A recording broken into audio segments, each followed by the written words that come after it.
Howdy folks, welcome to Bullish on Farming. Today's June 26th and just moved the hogs into a fresh paddock. This is our third paddock of our pasture rotation and we got a lot of field to cover. I'm keeping it at 2-week durations per paddock. The first one we pushed to 2.5 and I quickly came to the conclusion that we don't need to do that.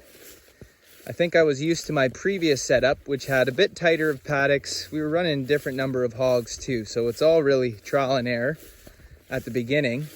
But I was looking more for a rooting throughout the whole paddock. We're not looking for that anymore. We're looking just for some good impact, and within 2 weeks, there should be good manure distribution. You can see a lot of the feed is taken, still some vegetative cover. And another thing is, although this is just devoted to the pigs right now, and in a previous video I showed that I do have the cows that have doubled back here and they're eating plenty of this lush vegetative feed. One, it's great for their nutrition and it's feed, so they might as well take it. Two, they're cutting the grass for the chickens. We got broilers moving out tomorrow and we have our layers running through this field. In the previous video I talked about how we have another 50 hens on the farm, our original flock of 30, so we got close to 100 hens rotating through this field, and when I merge the group I'll likely bring them in closer to the pigs. But the fence system that we're using is working great, and I think that's just because we have a very intensive training program. We got 6 weaners right now who started off in our corral / training pen, which is more of a wooded perimeter, so much more substantial. They've now moved to a woven wire perimeter with the electric fence, and the training corral had the electric fence as well, but the wire is a bit higher. And the next stage would be to put them into the larger paddock section for a short while, bring back the larger pigs to merge with them, allow them to suss it out, and then move the whole group back out into the field. And that's the system we're working with. I haven't always done that with the past. That's what feels right now for us with the system we're working with. And when your pigs respect the fences, it just makes it so much more fun. This shade structure is really holding up well. Right now we're down some hogs that went off to the butcher, but that was housing 12 hogs at one time, and I'm sure it could house more. You know, they're all at different sizes because we send pigs out monthly. And you can just see this lush feed that the pigs have. And some may question, how much nutrition are they actually getting from the pasture? Well, that's a good question. But also, because these pigs evolved on the land and who are hardy foragers with a snout, there's no doubt that they should be deriving nutrition from the pasture. I'm not saying you should be doing that. I'm just saying that's what makes sense to me. And that, in my observation, is nature's design. So even though we can scientifically research all the benefits, intuitively, it seems right. You know, these pigs, they don't need any doctoring. They don't need any extra care. Nature completely recycles all their waste for us. It regenerates the soil. It gives them hygienic conditions. It gives them space. It has clean feed that's well rested, exposed to nature's elements, constantly running through their digestive system. And we believe that nature is self-healing and self-regulating. So if you give them a forage-based lifestyle, you're setting your animals and your land up for success with the right management.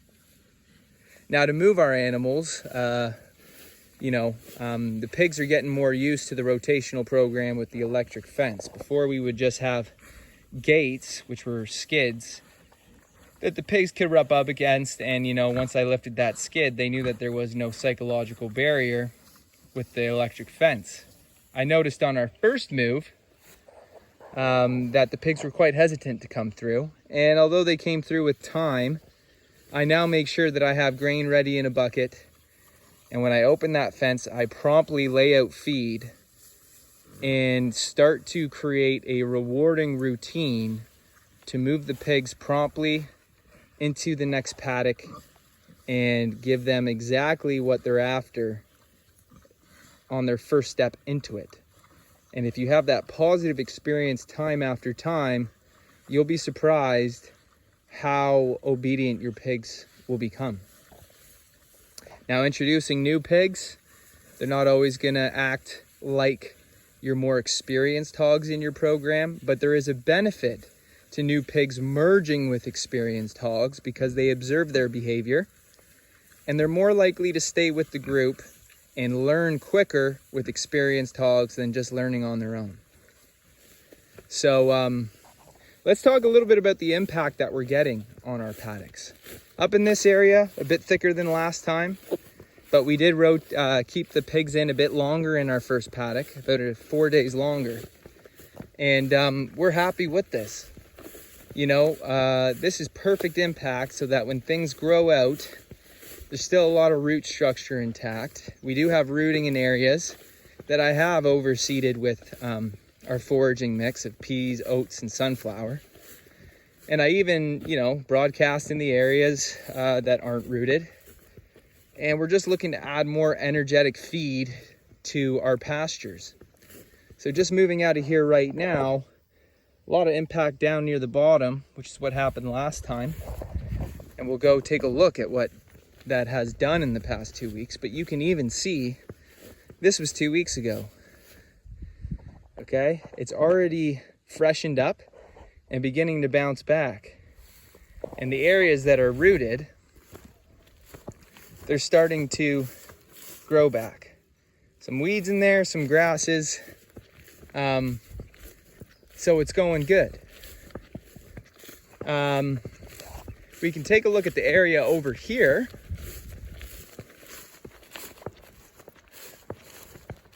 That's was just as rooted up as this side over here. But you can see that everything started to take, and this was just 2 weeks ago. So I spread seed through there. We're gonna see if it's just grass coming up or if it's gonna be some of what we sowed. Because the pigs do eat the seed that I lay down, but I don't stress about it because it's likely just gonna germinate in the manure and come up. And whatever doesn't, that's all right, because, you know, this isn't, we're not putting too much pressure on it. We're just doing the best we can to create a good foraging program. And as you can see, the pasture isn't hurting. But I trust that those oats and those peas are gonna take, we're gonna see sunflowers in these fields. I highly doubt that it's not gonna work.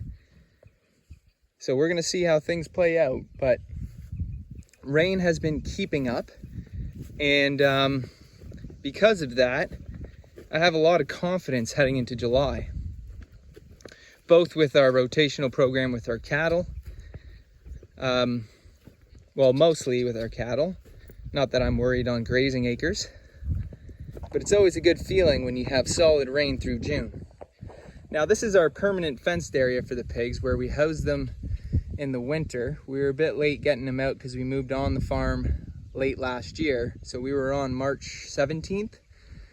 And the hogs had access back here while we were in our first paddock for the first 2 weeks because I didn't have a shade structure yet.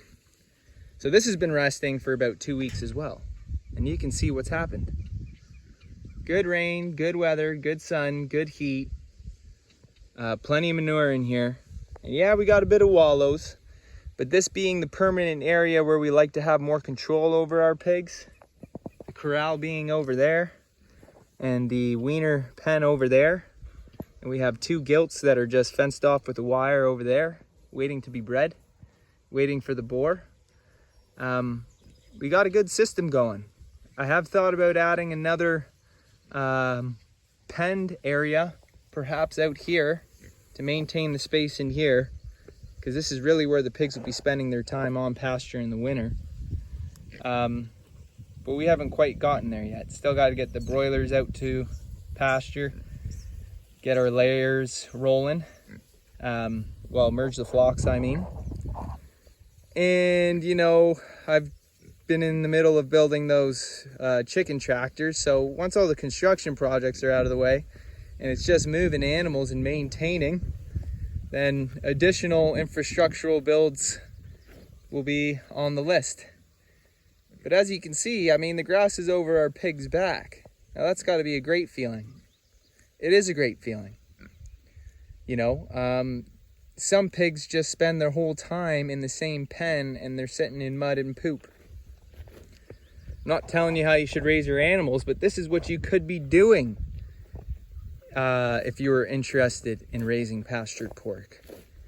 And some people don't think that you can have pigs respect electric fence. You absolutely can. If anything, they're so smart of an animal and that snout is so sensitive that you could train them pretty good. You just have to have the right system. Physical barrier on the outside of your electric fence first, and for a long enough time for it to really imprint them psychologically. You can see this pig's just chowing down.